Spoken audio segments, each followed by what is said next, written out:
So Haley says hello, by the way. Well, hello, And we sent you we texted you a picture of Dresden. Wonderful. Your phone, Dresden. And so you can use that picture if you want for this. Okay, that's very good. I just thought that we would, since we're talking about the elite, this is a great show, the coffee mug ceremony, right? We're dealing with the elite here. I don't know if you can see that on that camera. Anyway, okay, Michael, what about this thing about the streets of London? Super soldiers in the British Isles and in the UK. What's happening there? Well, we've been talking about things in more general terms. I'd like to get a bit more specific regarding the operations that I was involved in over the last few years. Yeah. We didn't really have time to go into in Bases 9. Talk about one. Well, I think at the end of Basis 9 you were talking about an alien war, that if you see a big, a ridiculous situation with the, when you got one car has been hit and they close 4 lanes of a motorway and half the place is covered in things, that's a signature of some alien war happening.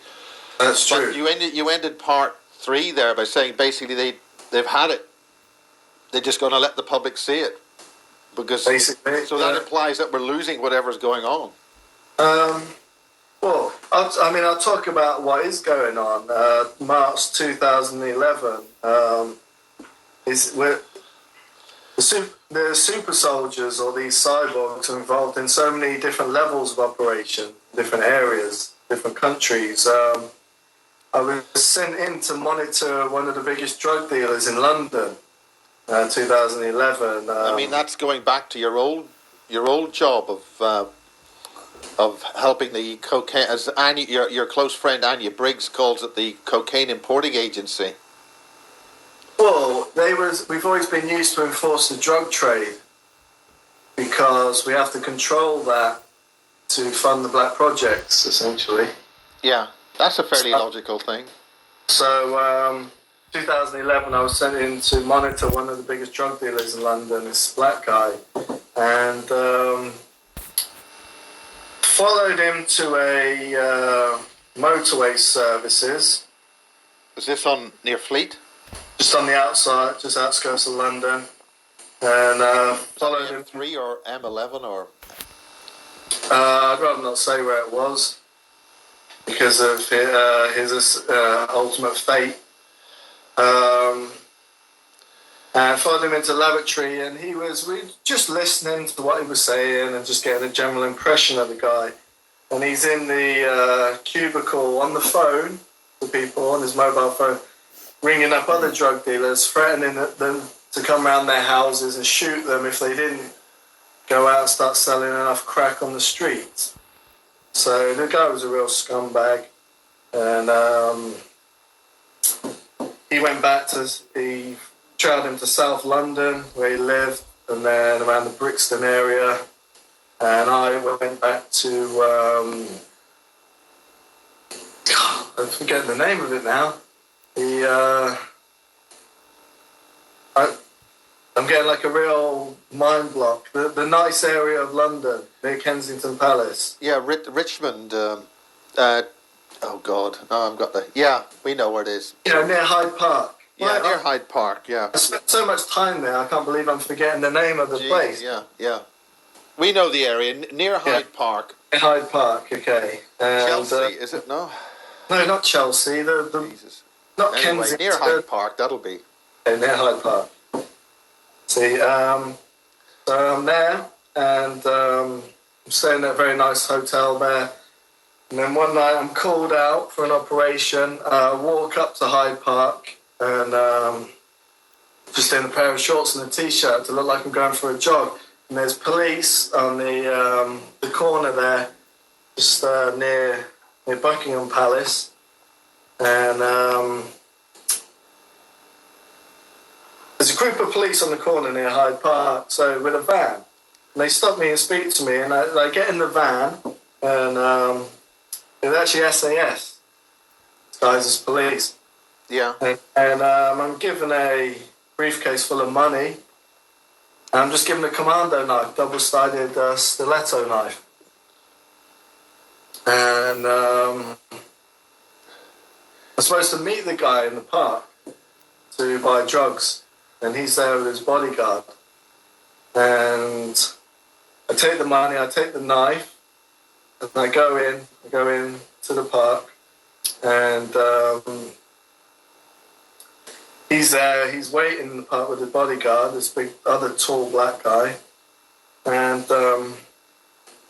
as we're exchanging the drugs and the money, I pulled a knife out and stabbed them both to death in the park. And What time of day was this? this was at night. Okay. Must have been 10 or 11 at night. And this was in March 2011. And the bodyguard, tall guy, managed to get off a punch before he died, punched me in the face. He went back to the hotel, Haley, with a big lump across my nose. And That was careless, Michael. and then as I walked off, as I was getting out the park, I heard a lot of shouting and screaming from the area where the stabbing had just taken place. And that was, I think some people had discovered the bodies. But it was a knife it was just a British commando knife, a double-sided blade. Yeah. It was just to send a message, because shooting people is too easy. So this sent a message to the black drug community. So this is you're taking credit for that hit then. Yeah. So they're not going to be happy about that, are they? Or they already know. I mean, in terms of having any redress. It's irrelevant. The intelligence services has been doing this in London and America since the 80s and 90s. Right. Yeah. They would they would flood. MI5 would use ex-SAS and ex-Special Forces, and they would flood even more drugs and guns into South London. So drug wars would explode onto the streets. In other words, it would dilute the currency. Well, when the drug wars exploded onto the streets, there was a lot of them in the 80s in Brixton, and the drug lords would expose themselves then. And then they didn't know who they were really dealing with. Well, yeah, the main players would come out the woodwork, and the SAS would simply go to their houses, go to their bars, go to their clubs, and shoot them in the face. And that was the MO then, and it was always put down to rival drug factions and never investigated. Yeah, yeah. And now that's interesting, because Marie Kayali, her in the East End, her sister, there was a black raid on their house, and that seemed to be completely ignored by the police. Is that sort of because it was part of that kind of an operation? I mean, I don't want to quote or deal with that particular kind of case, really, but when the police ignore a lot of violence, or because a gang is doing something, is that because basically a particular gang or people posing as a gang are actually doing an MO? I think a lot of these people work with the police and the intelligence services. You can't. The intelligence services control the black gangs in South London and in London. So if anybody gets out of line, they're murdered. In other words, they don't like freelance activity. It has to be controlled. It's ultimately the Fourth Reich. They control the drug trade, and the way they view blacks, especially, they're definitely not going to let any of them get out of line. So this is a way of effectively policing, of maintaining order and control. Effectively, I mean, it's a logical battle strategy. I mean, exactly. It's order out of chaos. But this particular drug dealer, he was going very much rogue, where he thought he could just do what he wanted, and that's why we didn't shoot him. That's why it had to be a stabbing to send a message. Yeah. Well, that's interesting. That's a sort of establishing your background in recent years, and then you then went to the States. I mean, what's the next stage? Or do you want to talk about your operations in the States, or do you want to? It's just it's little things like that lead to bigger things in different countries. They're using these soldiers to enforce all the governments, to just create one government. And I mean, that seemed to be very clear with the way that in the last year, a whole pile of governments in the Middle East have just fallen 1, 2, 3, 4, 5. I mean, there mustn't be too many left. There's the Iranian situation, and South Korea and North Korea.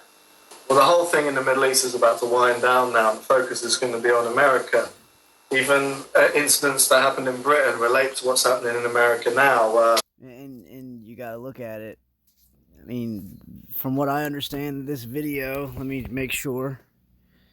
This video was 5 years ago, you know?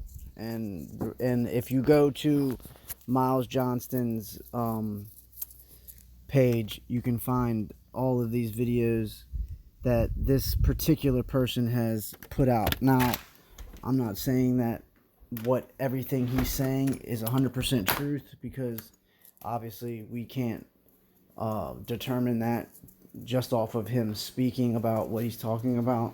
But it to me, it gives you a different perspective of how deep it really goes, and how this whole George Floyd and this race division and ultimate PSYOP, psychological operation, is literally not even scratching the surface about what's going on, because that is just a program that they have sent to program us to divide and also confuse and distract us as far as the whole human race, the public, whatever you want to call it.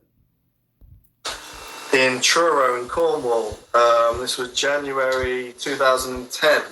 I was training with the British Army. Even though I wasn't enlisted with them, I was still training with them. I was on like an entry training program with them. And I sent you some documentation from the army, the British Army, and just the small amounts of training I did, they got everything they could out of me.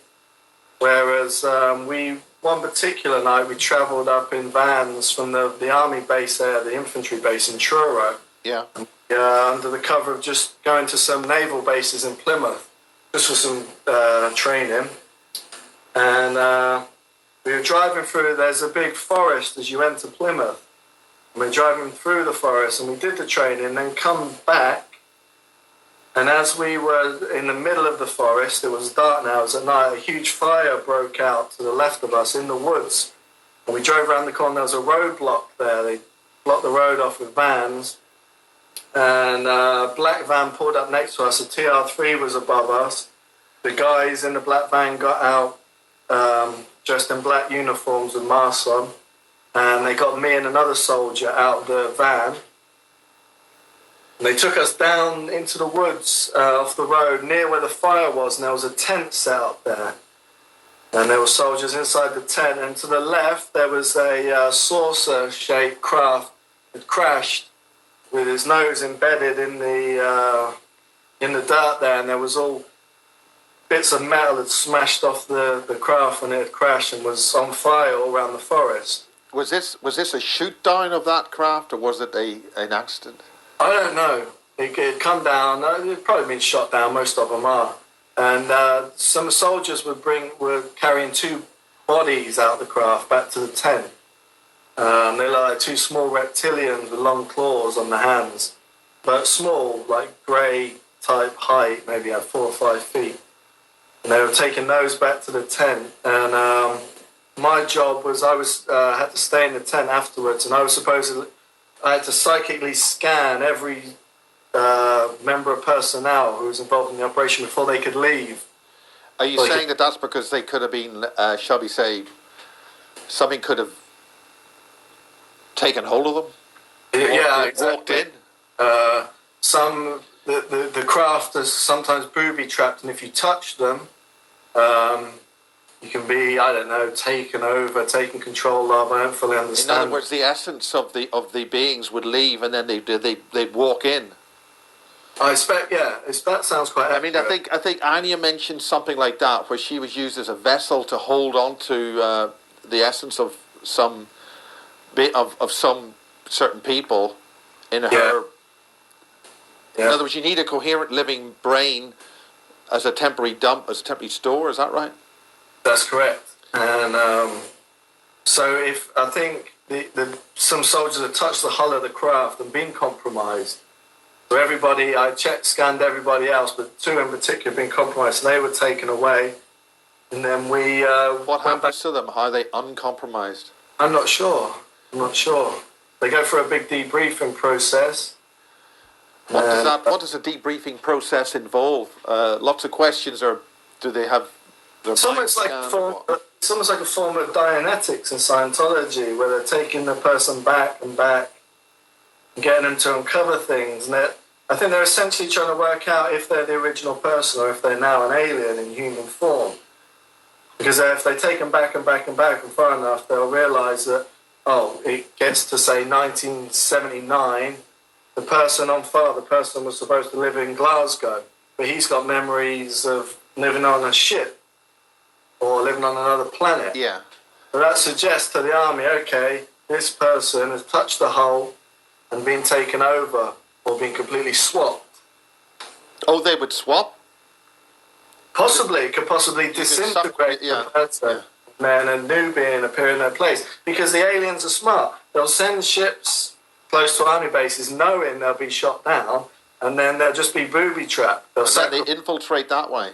Yeah, they'll sacrifice the people, the beings on board, and then they'll infiltrate that way, exactly. So they're smart. They're coming in so many different ways. Now, how do we identify that? Is there any kind of scan? I mean, you're using that. There mustn't be any. In other words, there isn't a thing you can hold up and check. You can't sort of check with the eyes or anything. You've got to do a personality profile scan. I mean, I was just doing the initial quick time scan, and I was using the technology inside my body too. But once people identified as possibly being compromised, they're taken away for extended debriefings. But if they've been completely compromised, it's lights out, isn't it? Really? I don't know what happens to them. It's probably, I don't know. Yeah. They're probably put in one of these prisons where they store aliens. Where are the prisons? There's off planet and on planet. How does all this? Okay, we're mentioning the off planet stuff. What's the basic difference between off world and off planet? Well, I think it's just other planets and other moons and things. I mean, they have I think they have one alien prison at Kirtland Air Force Base underground. I think it's called Blue Moon, codenamed. So there's definitely a lot of interaction with them. And then to carry on, after we were put back on the bus, we carried on and we drove out of the forest on the outskirts of Plymouth. And if you're driving along the motorway there's a Peugeot car dealership on the left as you're going from Plymouth to Truro.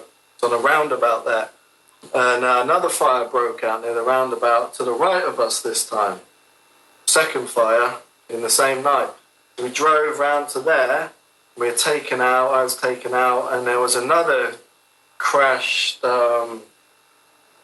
disc-shaped craft. But this had like see-through kind of bubble on top. And there was all humans trapped inside. It was on fire. And they were burning to death inside. They couldn't get out. So this was a human craft, or did they have human-looking ETs? Well, there was people inside, and there was the craft, the round circular craft with like a glass bubble on top, and the people were inside that section, but it was on fire, and they couldn't get out, and they were slamming on the glass. But this was January, this was around January, February 2010. It was just near the Peugeot dealership. You go from, like say, Plymouth to Truro. And this was operation with the British Army, the infantry. And then from there... I take it they didn't get out, they didn't survive. I can't remember what happened. I just remember being taken there and they were all on fire. But there wasn't any compromised people there as well, or infantry? There was a seal-off crew. The people, the craft was on fire on the inside. But I think we just stood there and didn't even do anything. We weren't trying to rescue them. I suppose once you're half burnt, you might as well finish the job. I don't know. I just remember the details. I don't remember all the... And then when I dropped back at Penzance, was it Truro Penzance? I think it was Penzance. And then I ended up missing the last bus.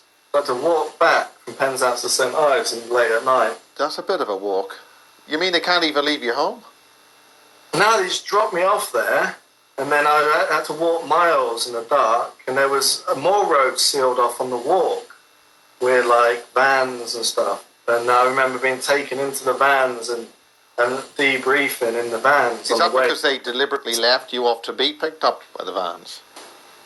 Well, the people in the vans wanted to know what had happened with the two operations, with the two Is that crashes. because of the sort of compartmentalisation of intelligence? So one lot don't really know what the other lot's going, so that. Yeah. I think actually you're exactly accurate there. I think that's exactly what they want to do. Different factions. Have you heard of trading vans? MOD's trading vans? They'd use psychics in there to find out things. Do they have like the little antennas on top, and they have the psychic in the van transmitting psychic energy out the end? I don't know the details of the van. I've heard of that, but. I mean, it seems that some of our sources, I mean, the National Health Service seems to be full of people who want to take out psychically aware people. Is there any kind of problem between the services about that?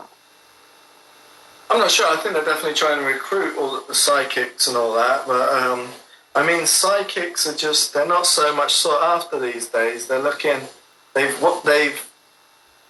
made the psychic powers, they've kind of weaponized it with technology now.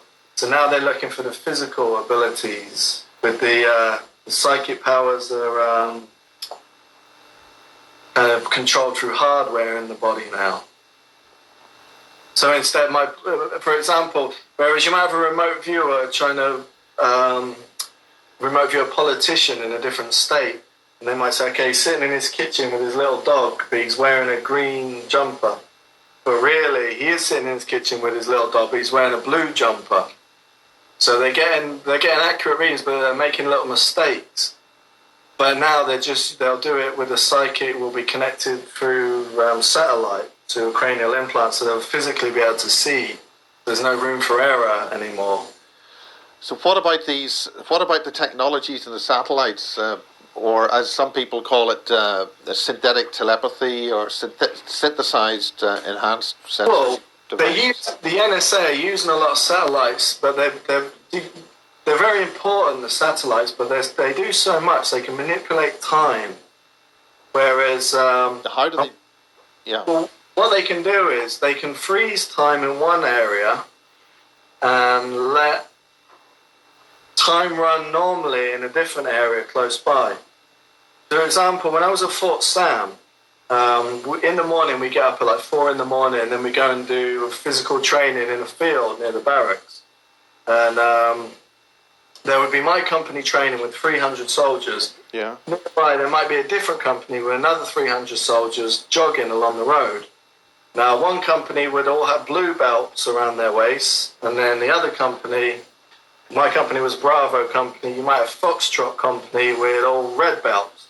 Yeah. So you identify different companies. Now, I'm training with Bravo company, the blue belts in the field. People see me at the same time when I'm in the field, or supposed to be in the field. They see me running in the middle of Foxtrot company. The only person out of about 300 people with a blue belt on, running in the middle of a group with all red belts on. And... people are like, how are you able to be joining the group, joining a separate group when you're training here? And how is it nobody's stopping you and saying, why are you wearing a different coloured belt? So basically, what they're But only doing. only the same people would know that. So the other people wouldn't see anything odd, unless they knew that you were definitely somewhere else. But people in other companies saw Foxtrot running past, but with me in the middle running with them with a different coloured belt on. And they saw, and I'm supposed to be training with Bravo Company in the field. So what they're basically doing is they're freezing time on the field, so everybody's frozen in time, but yeah, I can still move. I'm the only person who can move around. And I'm walking off the field, and I'm joining Foxtrot Company running past, run into the middle of their group and go for a run with them. While so Foxtrot is moving, but Bravo Company is frozen in time. So now, is that an experiment, or just to see what you can do, or? Well, they've been able to do this since, I think, World War II. But imagine the military applications for that. I mean, this is where a lot of abductions happen. You know, time seems to freeze for people. But we're talking about normal soldiers now in the army. This technology, it was not even alien abductions. Just in the middle of a base at 5 a.m. in the morning. The technology is being used there.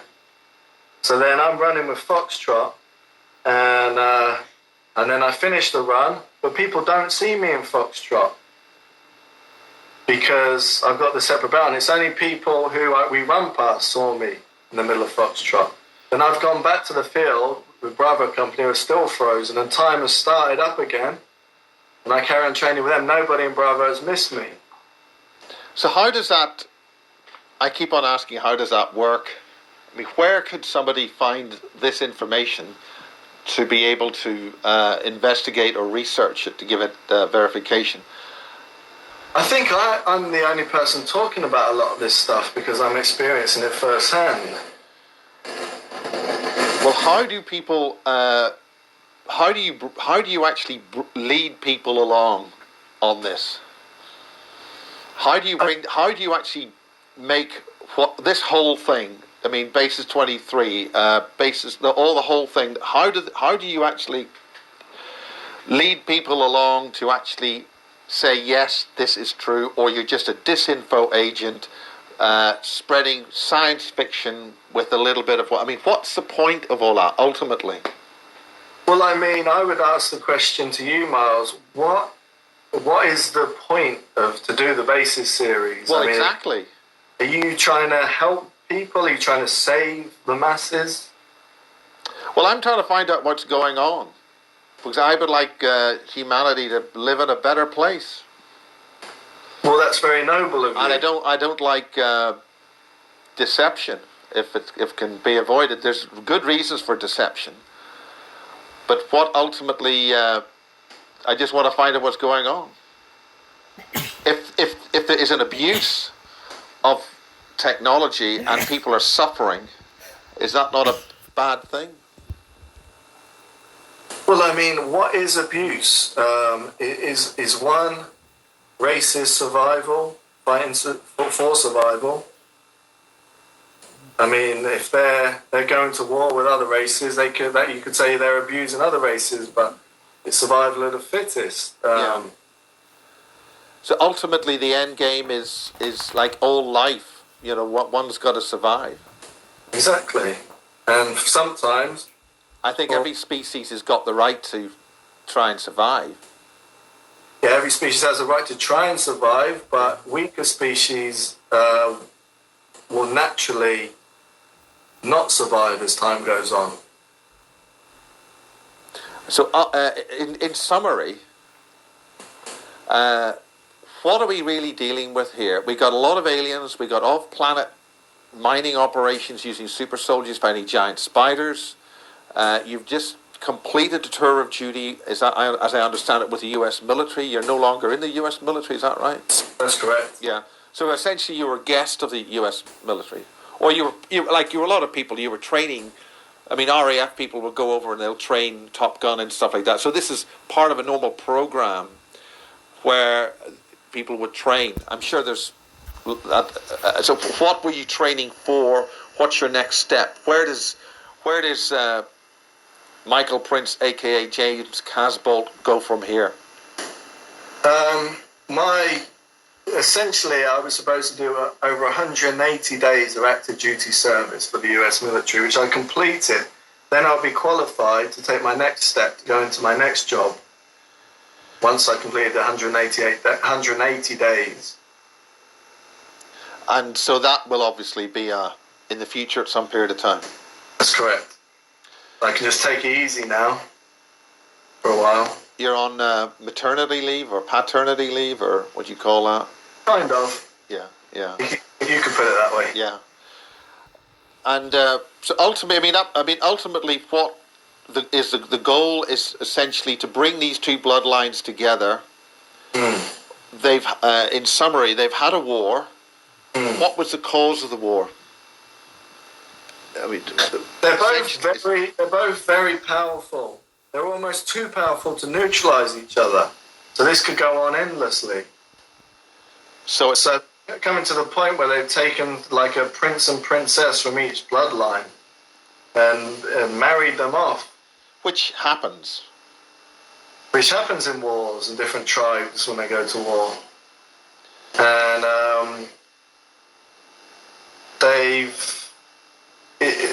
it's going to change everything now because they're going to be so much more effective coming together. And that is ultimately the goal. You have a marriage of two families. I think that's what I sort of suggested in part one about the dowry. What's the exchange going to be? What's the prize? Well, the offspring is going to be a new type of being, like first of a kind. And that's why the next generation, I mean, these new humans that are being born with the different DNA, the black goo, is the black goo at all true? Is it anything in your knowledge base? I would say it's true. I think it's connected to these worms. There are some observers who've seen worm-type black things at the Harwell labs.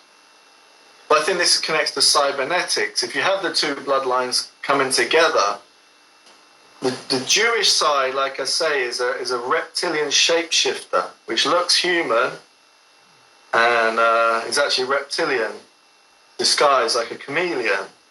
Now there's cybernetics involved, but it's a lot of flesh and blood. But the other side, the Odinist bloodline, it's a cyborg reptilian bloodline. You have it's a what's known as a chameleon class exoskeleton. It's actually a reptilian skeleton with human flesh growing over the top. So essentially it's reptilian, but it looks human. It has human flesh growing over the top. And they have two robotic cybernetic hearts, one on each side, like pumps. They have they don't have any organs. It's a cybernetic digestive system. Weaponry built into the arms, weaponry built into the skull. The bone is pretty much unbreakable because it's created with cold fusion, this material from the ice moon of Saturn. And the skin has like a mesh in it. It's nanotechnology. It's almost like bulletproof skin.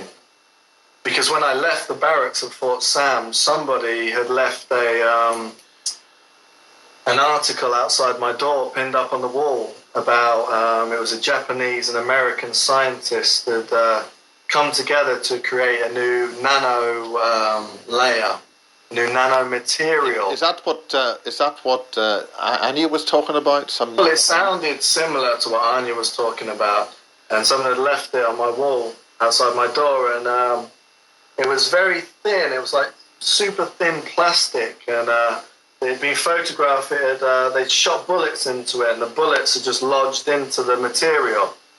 Now you see, they've incorporated that. Is that sort of an organic material? It grows, or is it?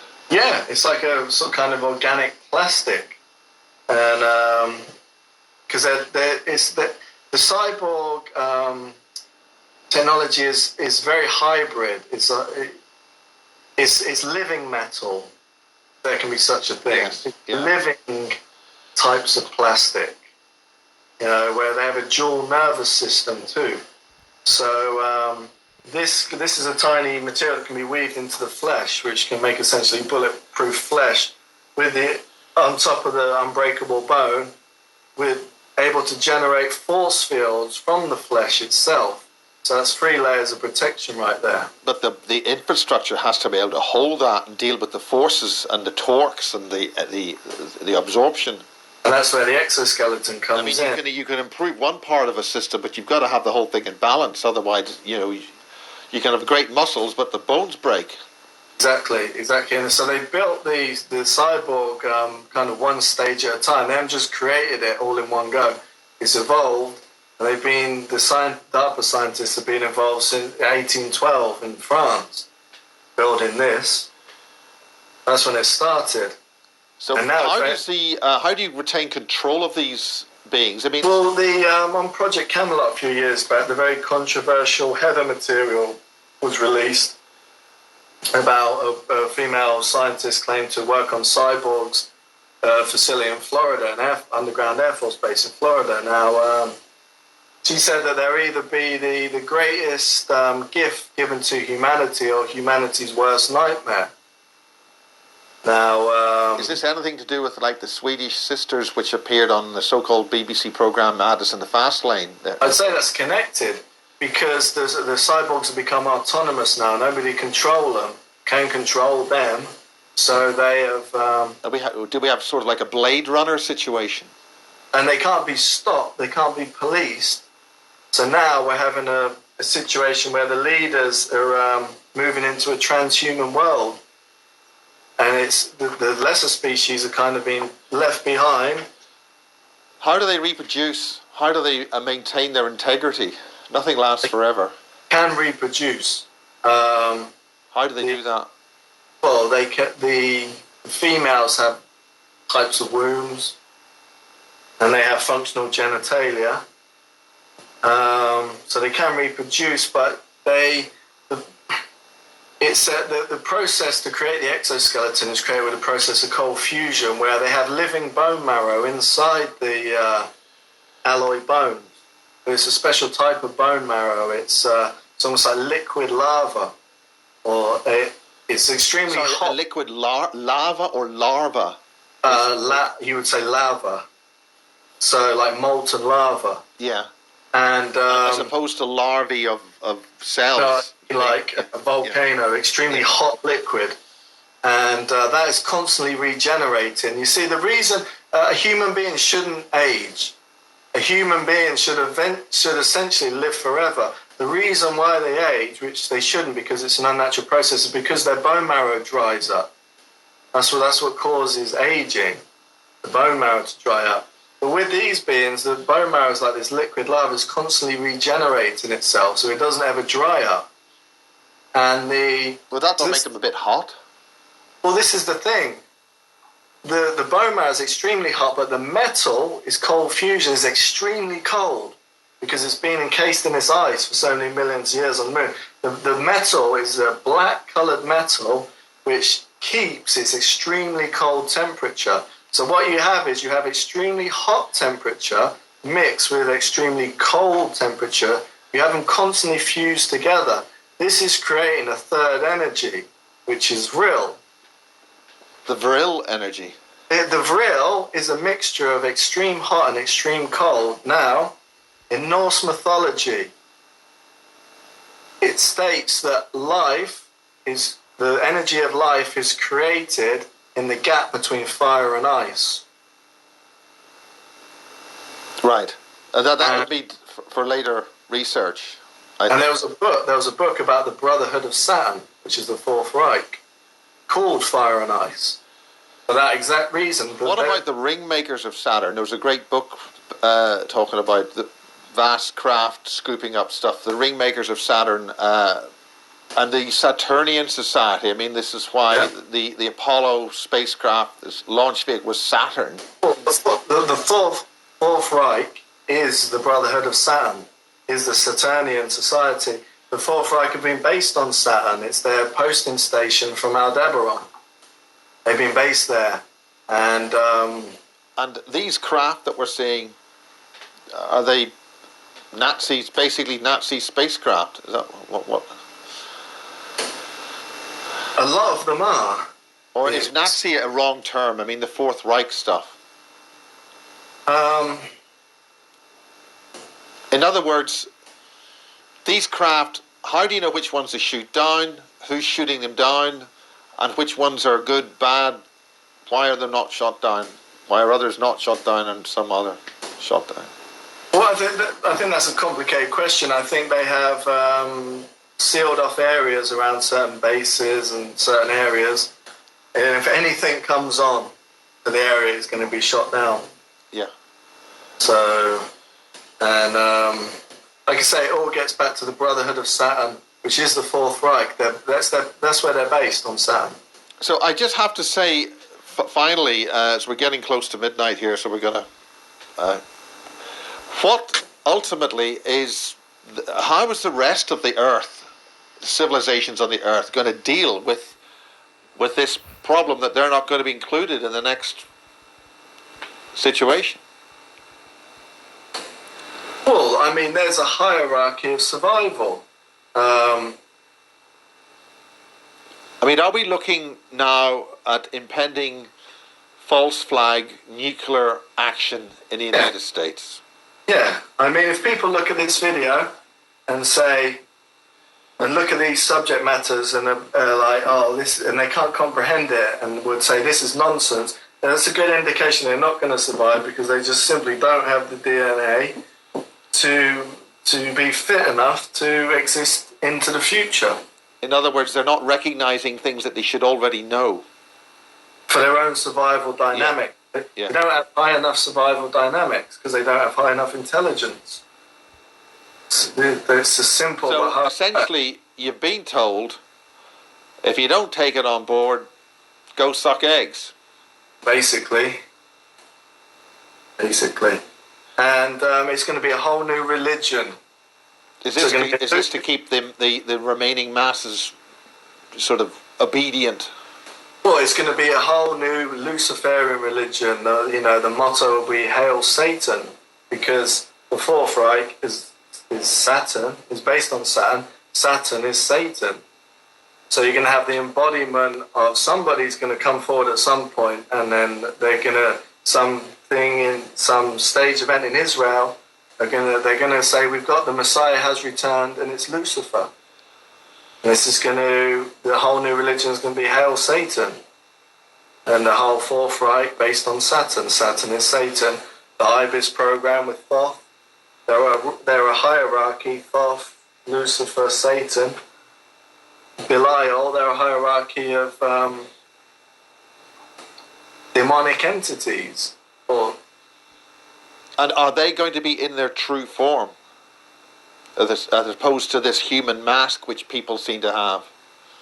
I don't understand why we have everybody shape-shifting to be a human if they're actually something else. I think they're going to show their true face. And it's going to be, communism, equal opportunity. Oh, because we've allowed blacks into the white society, because we've accepted homosexuals into white society. Oh, you have to accept aliens, reptilians. You can't be racist to them. Yeah, I mean, this is a clue.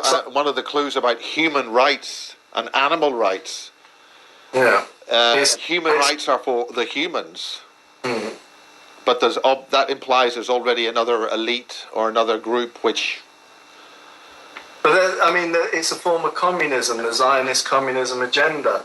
Equal opportunity, EO. Whereas everybody's equal. Everybody's the same. Nobody's superior. Which is ridiculous. Some beings are more superior than others. Yeah. And like I say, they indoctrinate everybody to think everybody is equal. So you have to accept the Jews, you have to accept the blacks, you have to accept the homosexuals. If you say anything out, if you I mean, there's probably quite a few laws where I don't know whether we're breaking those or not, because it could be accused of stirring up race hate here. I mean, what do you say about that? Well, I mean, is it you want your own race to survive? There's that's a healthy thing. There's a plan to exterminate the white race by the Jews. But if the Jews are going to be part of are uniting with the Jews are reptilians, and they're going to. You've got this marriage. Surely that plan is out of date then. Yeah, but I mean, it's slightly changed, but it's still embedded in British and American society. Everybody's equal. You have to accept different races into your midst. So then, when the reptilians show up, they're already here. But when they show themselves, they'll be like, you have to accept them into your midst, into your communities, or else you're a racist. So essentially, this sets the stage for an alien invasion. Exactly. Equal opportunity and acceptance of race mixing sets you up for extinction. Sets the white race up for extinction, the Aryan race. Well, on that comforting note, is there anything finally you want to say as we close Bases 23? I think I've got most of the data out there. Well, I mean, ultimately, I describe myself as a transhuman that will do anything to survive. And say hello to Haley. Will do.